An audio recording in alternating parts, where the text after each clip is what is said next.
Hello Zere, welcome back to Terraformental. So let's do loop, because we died last time. You wake in a cryo sleep pod. The chill you feel in your bones is almost starting to become a comfort for you. It's a reminder that you've been given another chance to get things right. So open, and I'm pretty sure now stuff is gonna change. The rush of warm, stale air reminds you that you need to fetch the emergency suit before you'll taste fresh air again. Now that you know you really are in a time loop, you won't bother searching the entire facility again. Instead, you go straight for the water you know you need.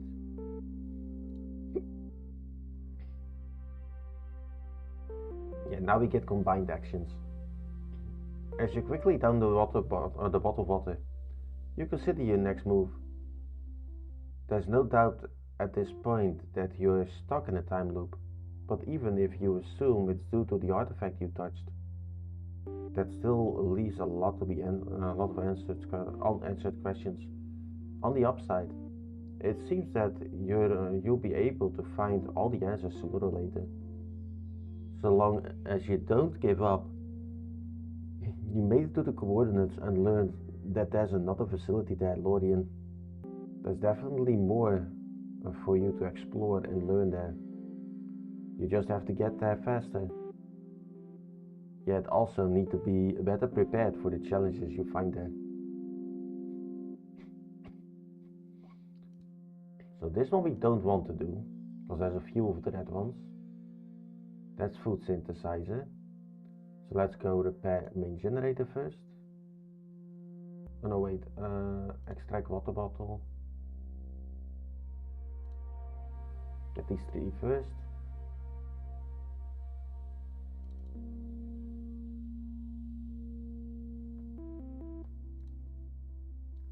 Yeah, get that water first so you don't die.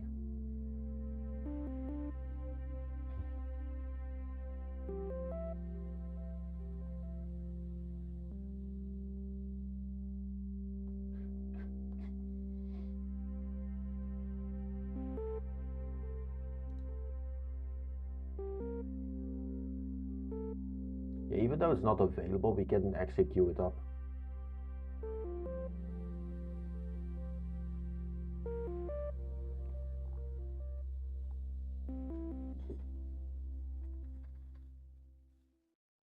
Yeah, so we're getting hungry again. I don't know why it still says it's new. And deep thrumming rumbles its way through the facility as the main generator starts back up. The food synthesizer and ground floor door will be powered now. I'm guessing there's slight differences in the text. Yeah, now we can just do unlock office door. That takes 5 seconds this time. Take emergency suit. And now a lot of it is combined into gather supplies.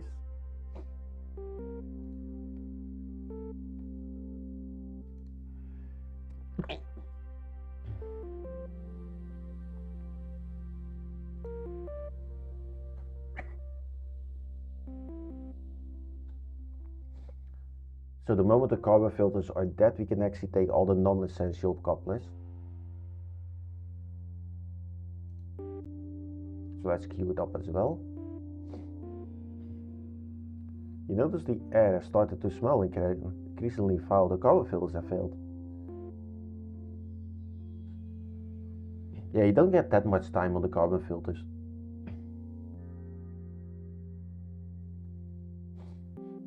But it still keeps you alive way longer than just the air that's still in Talos.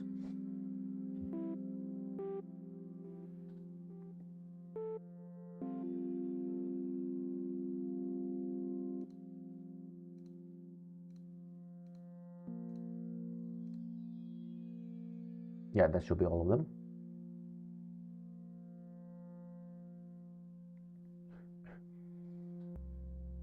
I'll also get the air tanks. Yeah, it takes 5 seconds now instead of 8. And you're gonna do this a lot, so this goes faster and faster.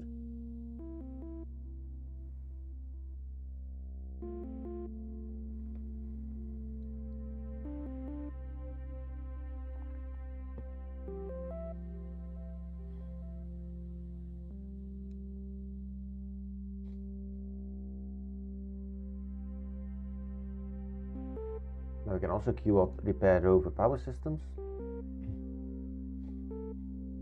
because we're getting the couplers.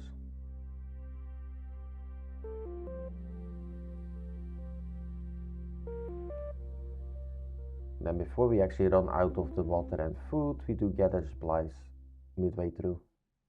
And then you just control yourself. Like you see it going down too far, you put it on the top and let it finish first. But yeah, this actually goes through all of them. It also has like a combined speed increase.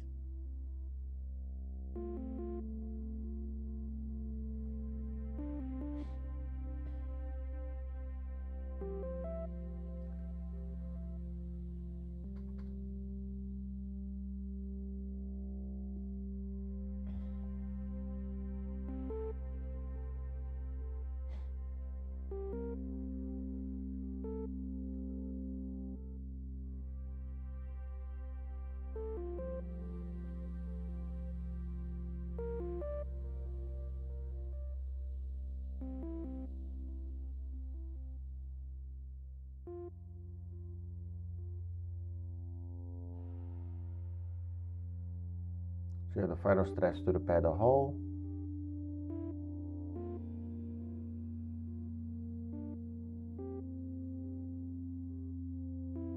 Yes, also queue up gather supplies, or actually do it first. You barely bother to check the pressure gauge as you seal the final hole in the hull. Now we can actually fill the cabin with air. Which then we don't need to use the air tank directly. We can actually fill the cabin with the air, and it's actually faster. And that the uses are linked. So if you do fill the air tank or fill the cabin, it has the same speed increase compared to their original speeds.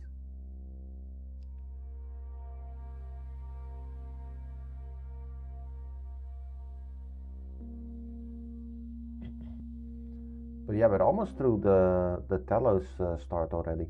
And before you were running out of air. The rover hums to life around you as you connect the final power coupler. Now, let's right click on this, queue that up first.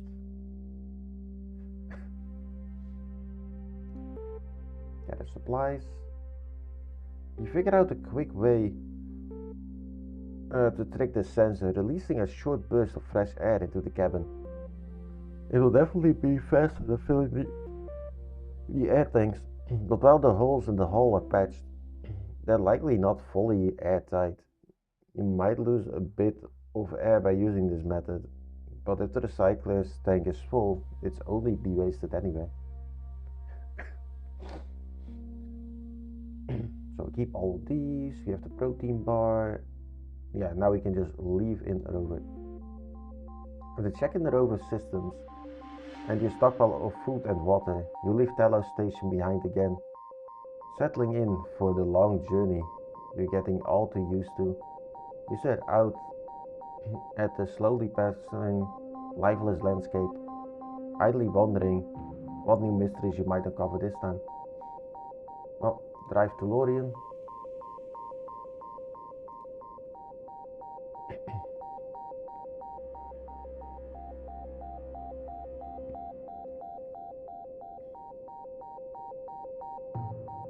I'm kind of wondering if I actually skipped a part of the story. Because normally you go back to the rover, but now it's already queuing up. So I wonder if you can't get there anymore. It's just lore, but still.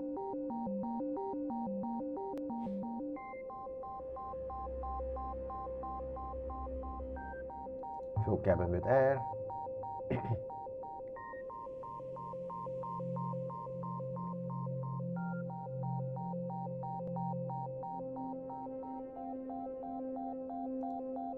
Then again,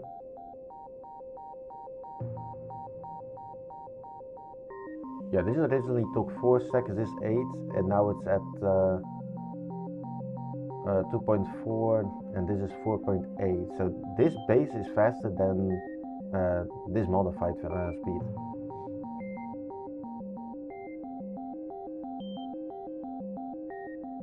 Oh, it actually got... No, actually, yeah, we got the derelict. Takes about 24 seconds. Might as well. So we can still get that.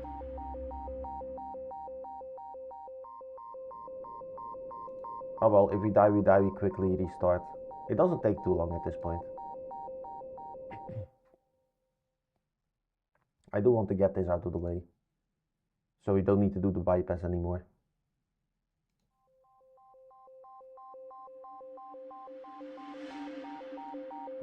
Or... Actually, I don't know if it still does the bypass. Doesn't take too long.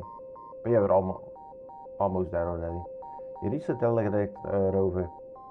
And it looks just as you remember. If you've had any other plans for the wreck, they leave your mind the moment you enter, and you find yourself heading towards heading straight for the containment crate in the rear compartment.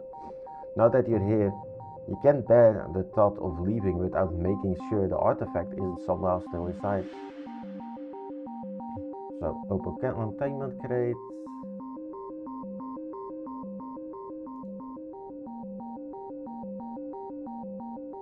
You're surprised how your heart flutters as you release the seals and pull back the lid of the crate, suddenly thrilled at the thought of getting to see that mesmerizing artifact once more. Moments later, you feel a crushing disappointment upon seeing that the crate is in fact empty. Whatever the artifact was, it's the only thing you've found so far, which is different from the first time. Unless you find out something more, you suppose there's not much reason to come back here in future loops. Yeah, there isn't.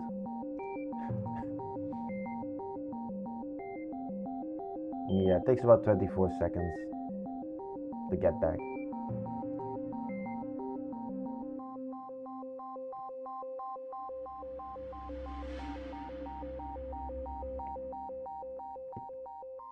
Well, I'm pretty sure we don't need to do that one again.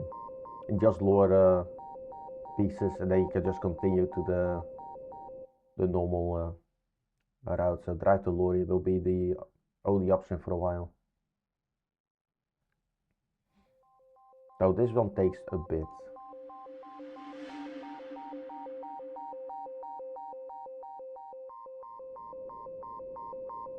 Yeah, we didn't bypass.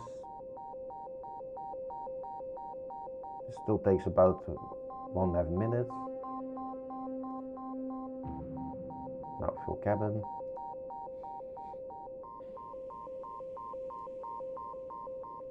I'm wondering if we can actually get inside at this point, or we still need to do it once more. Because it does take quite a bit of time to get there.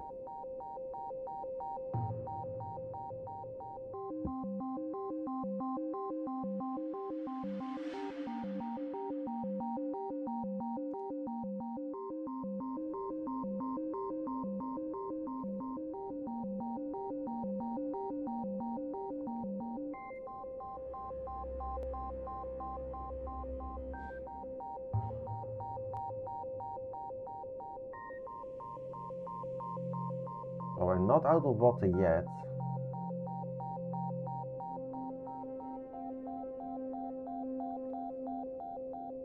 There goes the final one, so we still have 1.5 minutes left.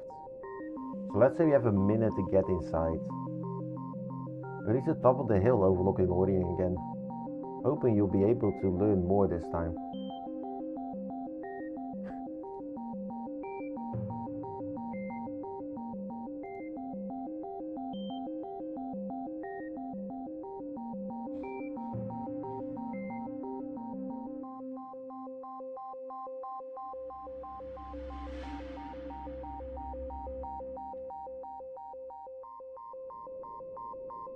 The getting here needs to be faster. And we got there. You weave in between the ragged structures around the station faster this time, keeping an eye out for any that might warrant a closer look. You do spot one or two promising candidates, so it might be worth checking them out. So let's leave. So it's already like 0.9 seconds faster. How long do we have? About... Does it tell me? 50 seconds. So let's open the airlock.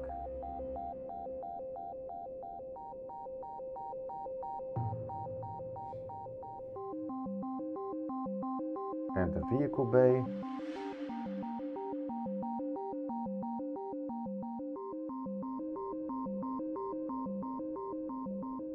Takes about 18 seconds.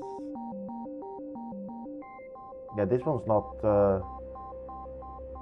highlighted, so this is already something we read.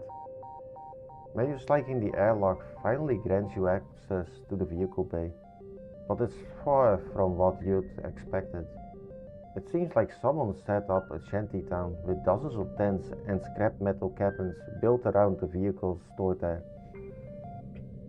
There are a lot of vehicles, far more than the normal complement, but it actually looks like there used to be several times more, with a huge open space just in front of the main doors. Judging by the emblems on them, they come from numerous different terraformation stations, including Telos. You're somewhat disappointed to realize that it seems just as deserted as everywhere else you've been so far.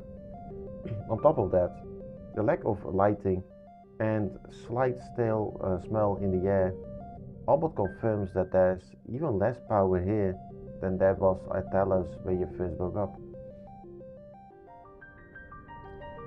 So we need water, it takes 8 seconds, and we should have enough. We can only do this so many times. Let's just queue this up, this one and this one. With the amount of junk cluttering the area, there's no way of knowing how many supplies are hidden around this area. But for now, at least it seems you're able to find what you need. So we're not dead yet.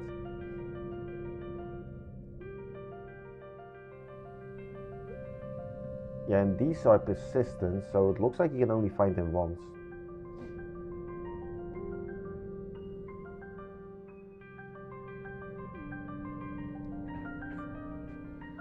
And exploring any of these takes quite a bit of time. Let's explore the facility first. You can only think of a few more places to check for abandoned water. Yeah, we're actually running out. Scavenge water first. Because that's the biggest issue, getting enough water to survive.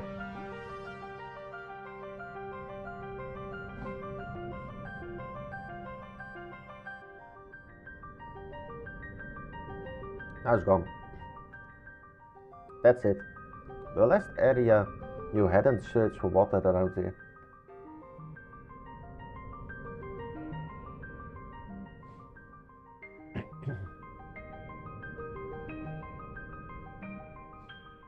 So this should allow us to at least explore the facility.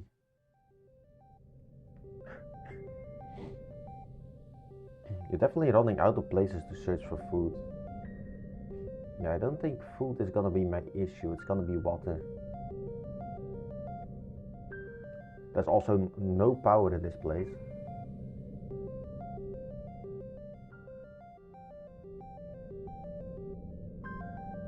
And I'm pretty sure there were several ways of dealing with the power here. Yeah, the rover still has a leak, so it will slowly lose air even if you're not there.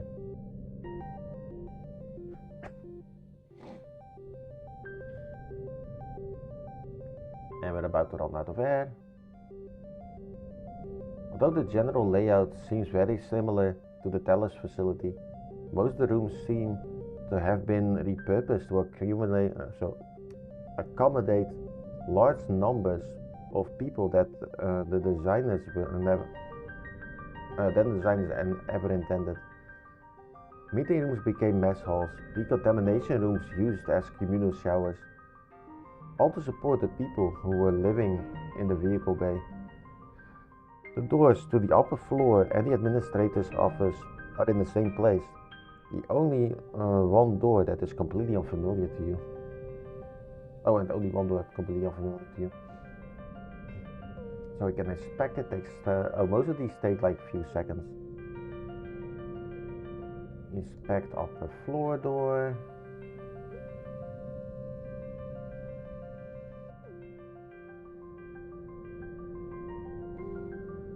You're pleasantly surprised to discover that the door leading to the upper floor of Laurion is wide open. Judging by the dents and scrape marks on it, someone already forced it open. Explore the upper floor. Let's do that one first. I doubt we can actually get into the administrator office. You check on the cryopods first, but are unsurprised that all backup power for the few occupied ones have also failed, and their occupants are dead. Whether or not they were alive when they went into the pods is impossible to tell at this point. Seeing them lying there reminds you of your own awakening in an identical pod. Your knowledge tells you that while some memory loss is a fairly common side effect of the cryogenic process, it shouldn't be lasting this long. Even without the time loop, your memory should have returned by now. Every system you find on the upper floor is showing heavy signs of wear. This is hardly surprising given the number of people they were apparently supporting. The air recycler is the best maintained and should keep running for quite some time, assuming you can power it. Power will be the biggest issue though, since the main reactor is completely unsalvageable. Along with the food synthesizer and water recycler, the one useful thing you do find is a control terminal, which will allow you to shut off the emergency systems. You're not sure yet if you'll be able to get any power into the systems, or if you even need to. But if you do, shutting down the emergency systems you don't need will allow you to save some of that power. Yeah, later we're gonna need to hook this up to power and then actually shut it down so it doesn't drain every power. Yeah, we're still gonna die. We did not find any water.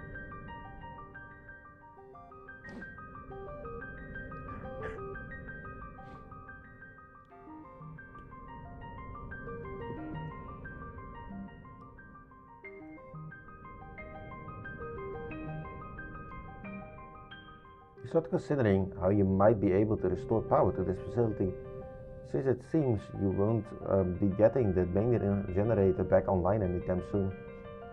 The mobile generator from Telos should work for this facility as much as it does on your rover, or maybe you could bring a power cell in from the rover and transfer the power into the facility's batteries. It probably won't last too long, even just running the emergency backup systems, but it might be enough to get one or two quick tasks done. Just like at Telos, the door to the administrator's office had been locked with a code, and you're not sure if the Telos admin code will work here. Looks like you'll need to either force it open or find a way to restore power and check this code, likely ending with you having to crack the password again. We don't have that long. Yeah, let's do inspect unknown door. And it looks like we barely have enough to do this.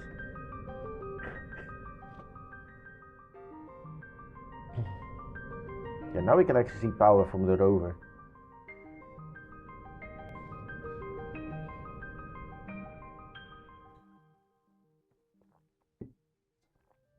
The door is marked as leading to the mining wing, but this clearly isn't a mining facility. Everything from the layout to the systems indicate this is nothing more or less than Telos was a terraforming facility. There shouldn't be any mining equipment here. So where could this door lead? It's a heavy blast door, so you need to provide it with power if you want to open it. Then we start with this and then we die. Yeah, there we go. But yeah, let's end the episode here. So thank you for watching. Hope to see you in the next one.